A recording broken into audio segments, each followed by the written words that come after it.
सोच और इस समाज के लिए एक सुझाव, जरा गर्व करिएगा, गौर करिएगा। एक लाइन पे कवि जी 4 लाइन भूमिका के भाव में अपने लेखनी के रूप में संकेत करते हैं। कैसे भैया?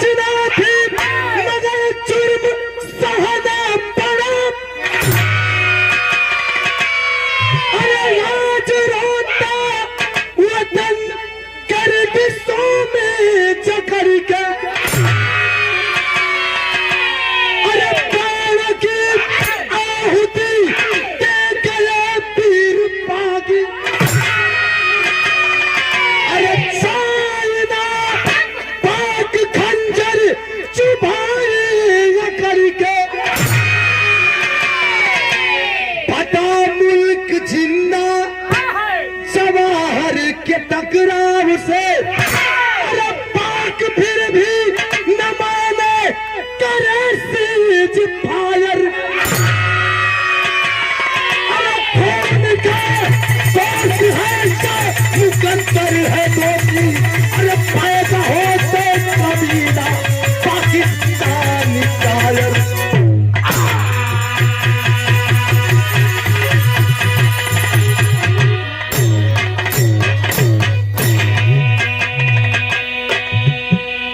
आजादी के बाद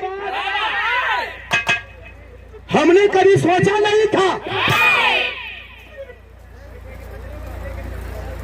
कि कभी अपना खून, अपना सगा भाई भी हमारा दुश्मन बनेगा।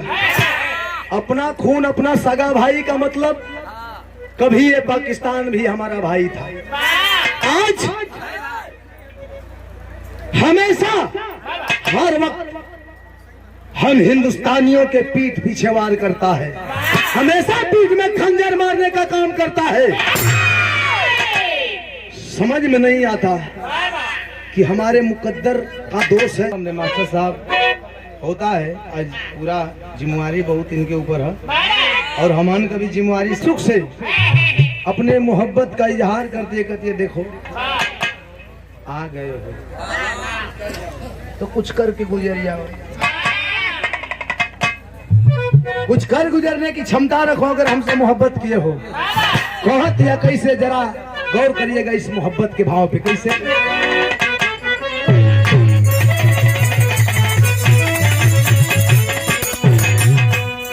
कहतिया कि प्यार के मोड़ पे आ गए हो अगर, अरे प्यार के मोड़ पे आ गए हो अगर, तो फिर से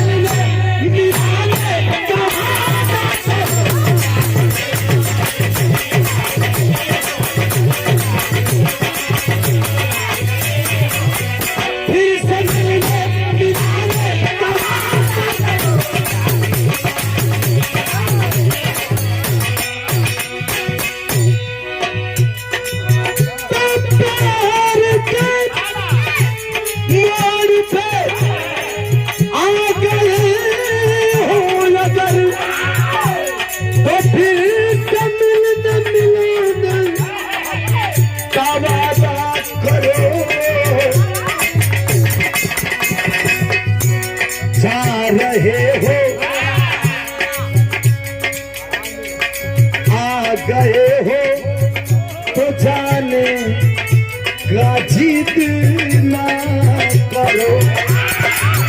आ गए हो तो जाने की जिद ना करो।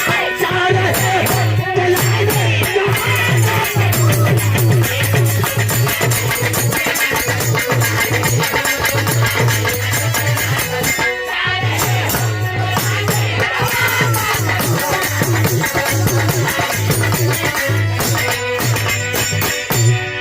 लेकिन आए पाकिस्तान वालों जो हमेशा पीठ पीछे वार करते हो, तो एक बात सुन लो। क्या तनी हारमोनियम की आवाज बढ़ा दो भैया, एकदम समझे में। धन के दीवाने मरे आन पर, अरे हम वतन के दीवाने मरे आन पर, ये तिरंगा झुकाना बड़ा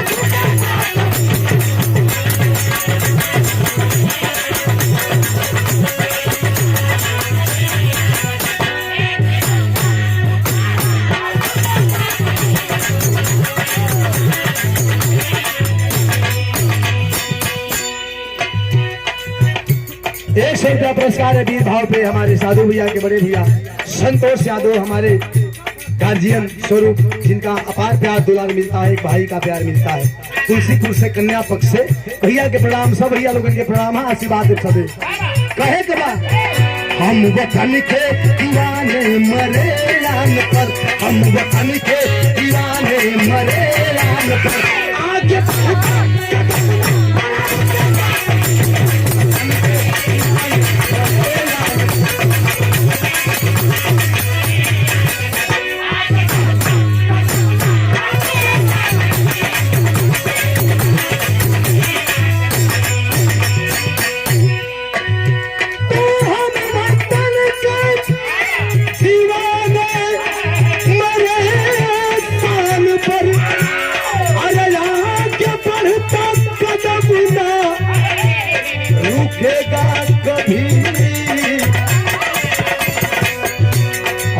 रहे ना रहे पर कोई गम नहीं, हम रहे ना रहे हैं कोई गम नहीं, ये तिरंगा झुकाना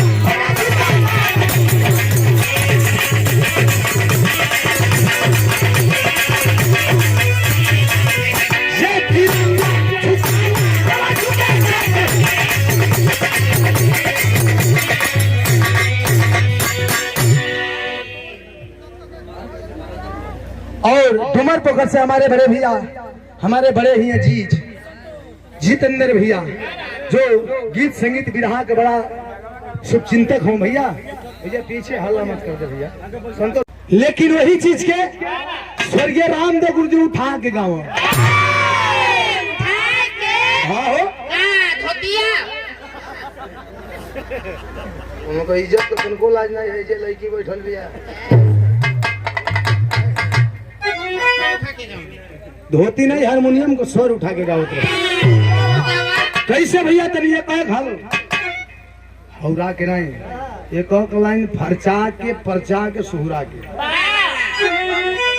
आ जाए एकदम कदम कदम लाए, जैसे हिरोइन चले सो तो कमर बल खेला इससे, जिस लक्ष्मी के कमरिया एकदम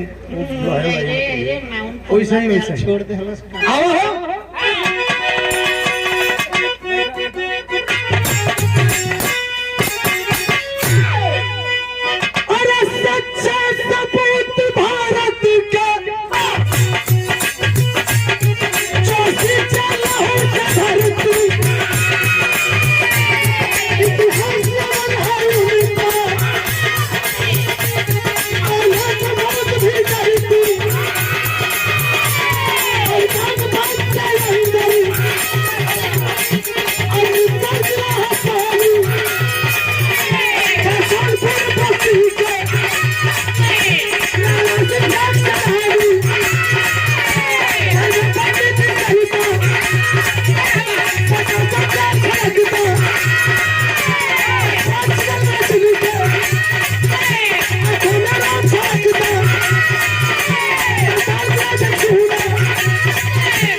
लड़की के मामा जी ये वीर भाव पे 51 रुपया पुरस्कार बन्नीपुर से।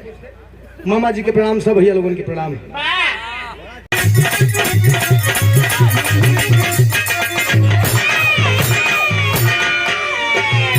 दोनों लड़की अपन खूब श्रृंगार सजौले दिया। लक्ष्मी मती लड़की रहे, हमरे मती लड़का। अच्छा लक्ष्मी कन्या बने का ढेर मन करता ना, वैसे कपार पे हमेशा लुगा फेरे ही यार बसी थे मना थी। उत्तर प्रदेश का समियाना ना है, बिहार का समियाना है। बिहार में मत चिंता कोई नहीं, बिहार को बिहार का क्वालिटी नहीं खो जाना। माथ पहले लुगा गिरा दे बाबू, गिरा दे तने भरपूर लोग के दो तुम हेलू तनी समझाओ। अगर सजावट देख के कहता कुछ बात समझ में आवता, कुछ कंफ्यूज हो कहता का आ रखे ओ लाल लगावालू। समझ में का आवता है, कहाँ कंफ्यूज हो कहता आ रखे लाल लगावालू बलिया के बाली महाराज के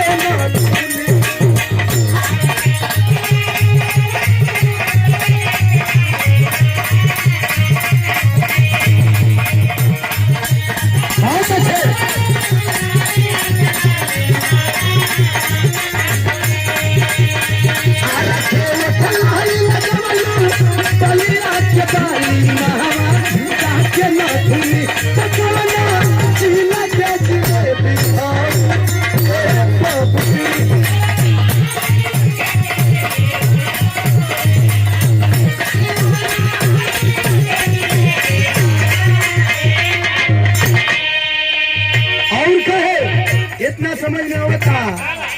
आरा कोठलाली नवादा के नथुनी और कौना जिला को गुरही जिले भी हो। और कुछ समझता, ढेर समझता कहता कि पटना के पानी तारा जवानी पे झलके माला माला के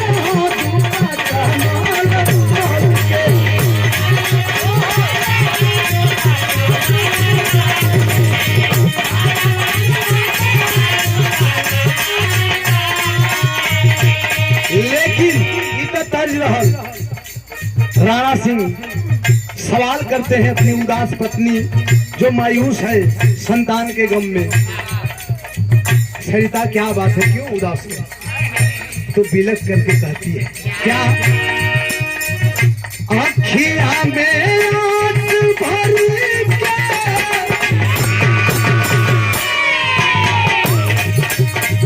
आँखियाँ में आँख भर के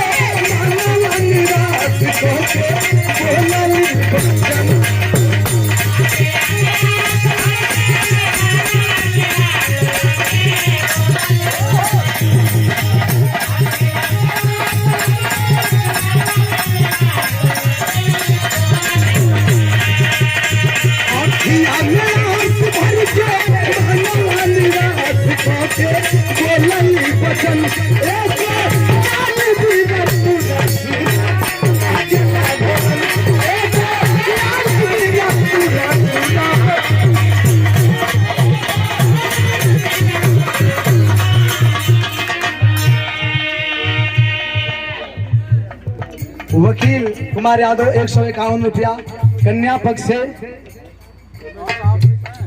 हमारे साधु भैया के छोटे भाई आमार बड़का भैया, भैया के प्रणाम, सब भैया लोगों के प्रणाम है। और बन्नीपुर से ना एक आइल तबले सीमा से खबरिया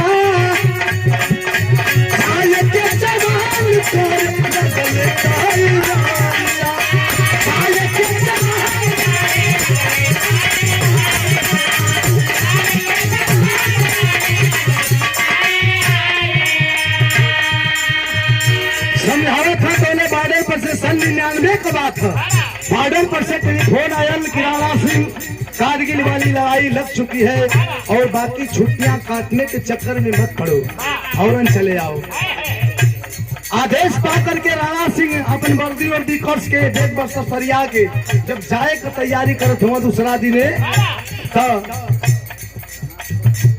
आखिया कहसिया जो सरिता के बाद आउट तेज बरसे लगल। आ कहत है का हमारा के छोड़ी घरे जाना रे करी कहरे सुनो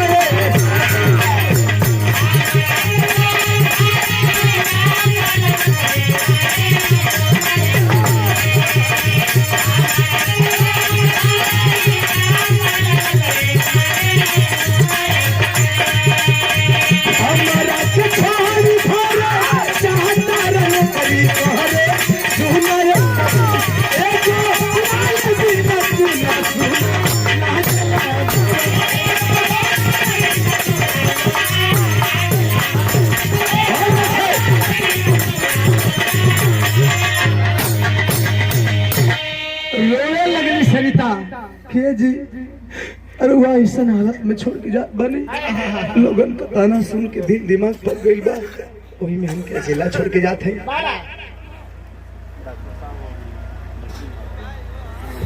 आदरणीय डॉक्टर साहब श्री अखिलेश यादव हमारे गार्जियन और आदरणीय श्री चेयरमैन साहब, आपके ओर से 500 रुपया पुरस्कार चरणों में कोटि कोटि प्रणाम। सब भैया लोगों के प्रणाम है, आशीर्वाद देव सबे। राणा सिंह समझावत है पागल हो जतरा पर एगो फौजी का दुल्ही रो के विदा ना करेली, मुस्किया के विदा करेली। समझा बुझा के चलल हम तो बिरहा में तर्ज बदल गई।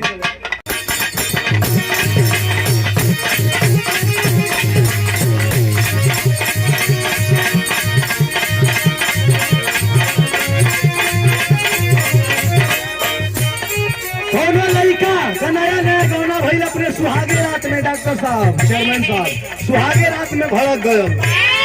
सुहाग रात में हाँ हो तू कैसे तू जंगला भाई तुम्हारे बाबू बताओ भाई सीटिए हो का अभी कैसे जन इतना माने मॉडर्न जमाना हो गया। अब हम सुहाग रात में जानते हैं पेटी भर कर लइकवा को परिभाषा बता दें तो गाड़ी हरदी नहीं खेल।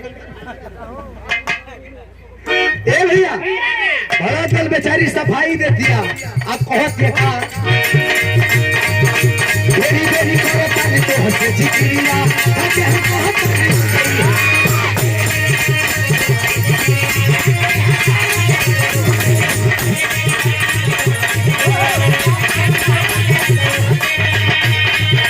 बेरी बेरी करो ताने तो हंसे जिक्रिया ताकि हम कहत नहीं चलू हो गिरिया पतली राम जवानी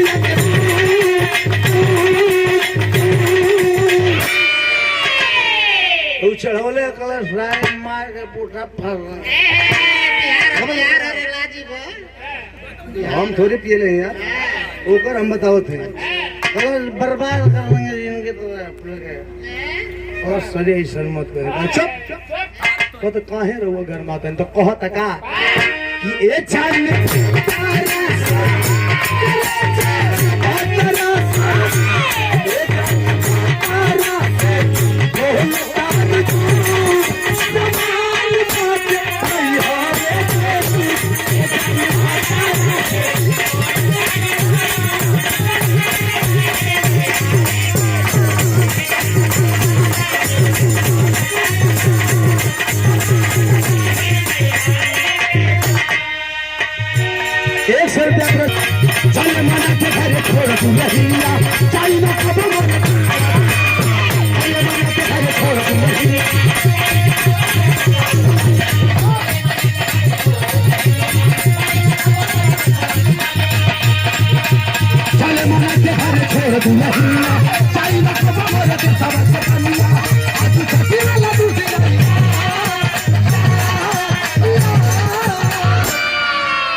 सन्नी सिर पर चला हारा लकड़ी के चली चवाली को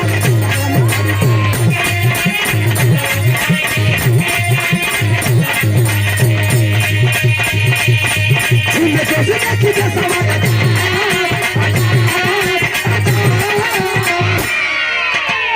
समर में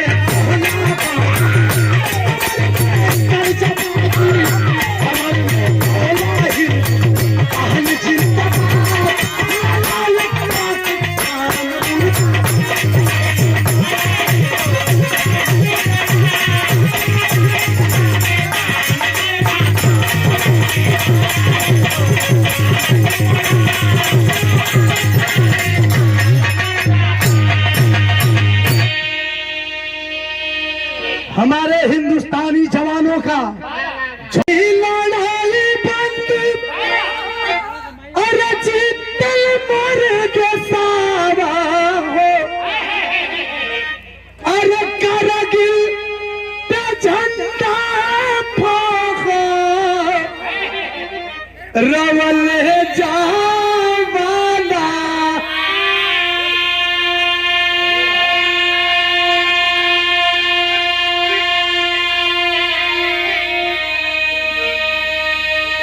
लड़ाई समाप्त हो गई। हमारा हिंदुस्तान के सिपाही विजय हासिल किए, पाकिस्तानियों पे भारी पड़ गए। यह सरिता का लिखल चिट्ठी बॉर्डर तक पहुंचल कि ना पहुंचल, लेकिन ओहर से राणा सिंह शहीद भइले लाश के न पता चलल अरे सीमा से खबर आई बरसे नायाना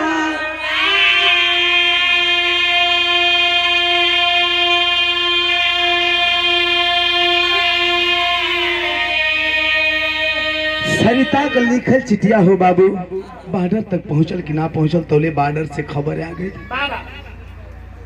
कि हमारा देश इस कारगिल वाली लड़ाई में जीत हासिल तो कर लिया, लेकिन इस लड़ाई में बहुत से जवान शहीद हो गए। ये खबर गांव में आ गई। सोनपुर बस्ती में सरिता रो करके पागल की तरह खड़ी है, बाल बिखरा करके।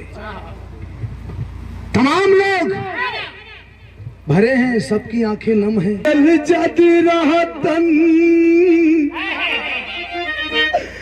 तलाश घर आइल होई अरे कैसे धोई से नूर फोरी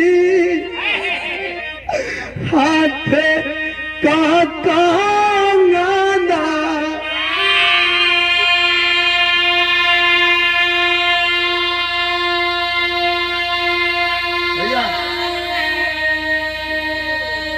लोग समझा रहे हैं कि तुम्हारे खुशी आने से पहले अरे दुख घर आई गई आई हो विधाता कैसा तारो विधाना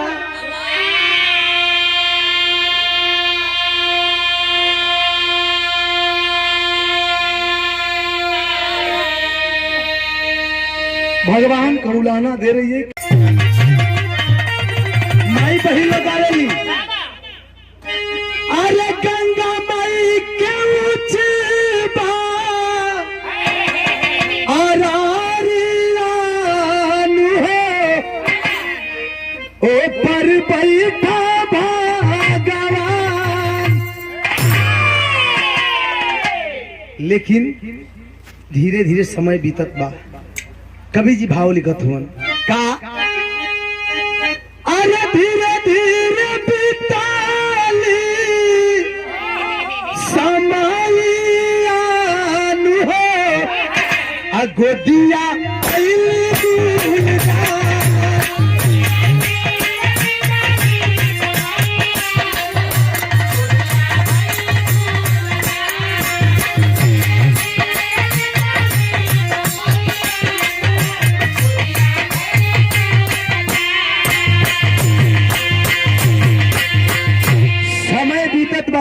भैया भगवान सरिता के एकाएक डबल खुशी कहले के मतलब जुड़वा बच्चा पैदा भइल। बेटा बेटी देखी जुड़ायल नया नवा अभी भा विशाल दोनों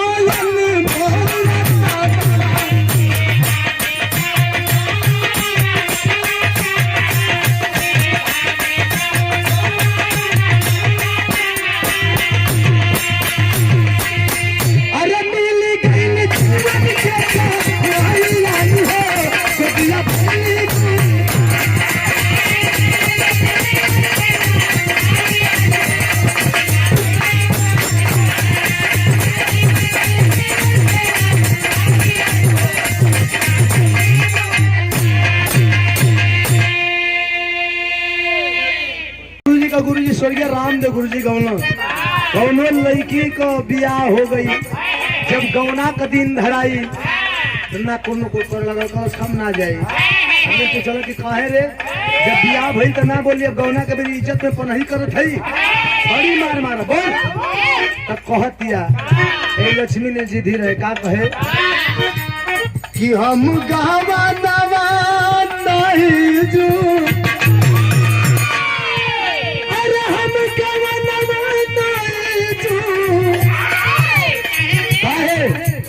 कि नहीं नहीं प्रीत लगल रनवो अरे हम गवा नवा नहीं जा। यही के तन के चेंज करके हल्का सा इहे पैतरा पर हमारे विजयी गुरुजी गौना का कि गोरिया दिन भर कई के कटिया लेके सजिया के तिलवटिया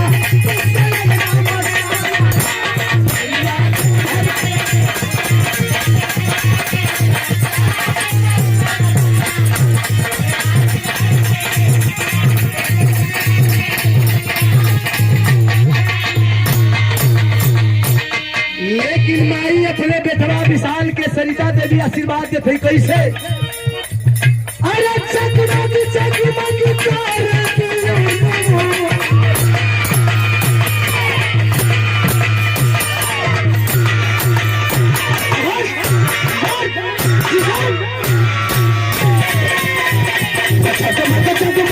हमारे खुला के हो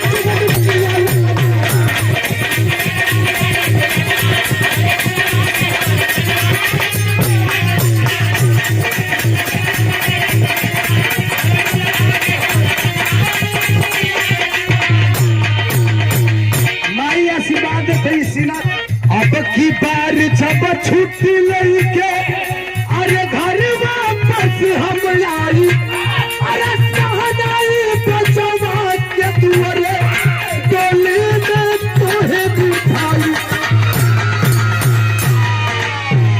अरे सवारी से भागो ताना अरे सवारी से बोलो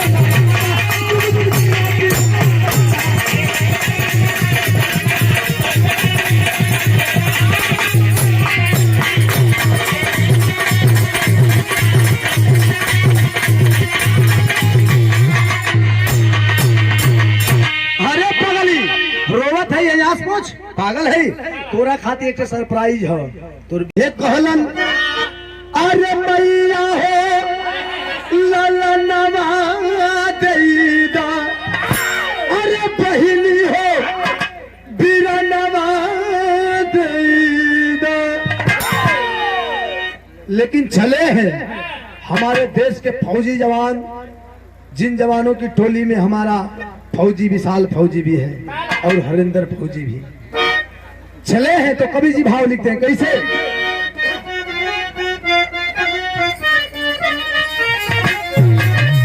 अरे खरचे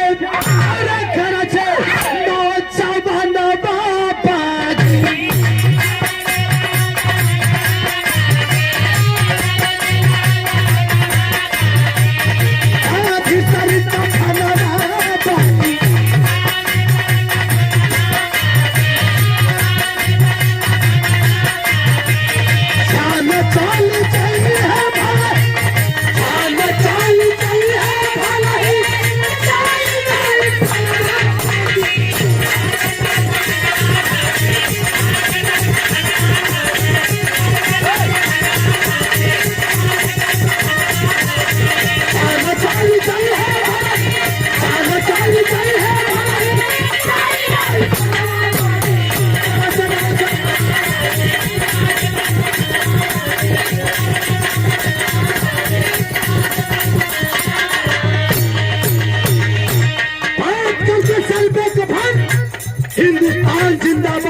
सहारा दे करके चले हैं जवान, गर्दना भर करके उन आतंकवादियों से मुकाबला करने के लिए। प्रमाण क्या मिला? अरे आधा घंटा चमक के खूबे हीराबान लड़ाई करी, चिड़िया बंसी मारे लगल, चिड़िया बंसी मारे लगल, बाकी की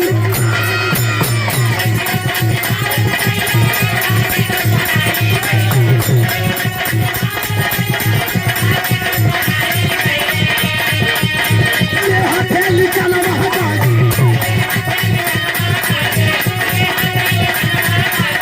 सबके मारे चल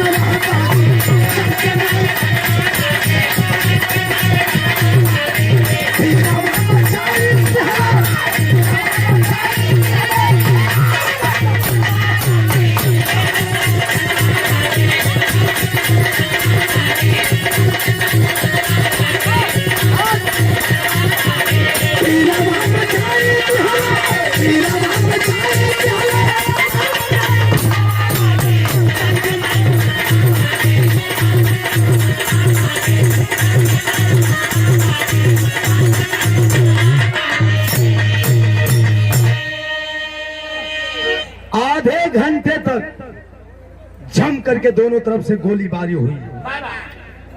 प्रमाण क्या मिला? अंजाम क्या निकला?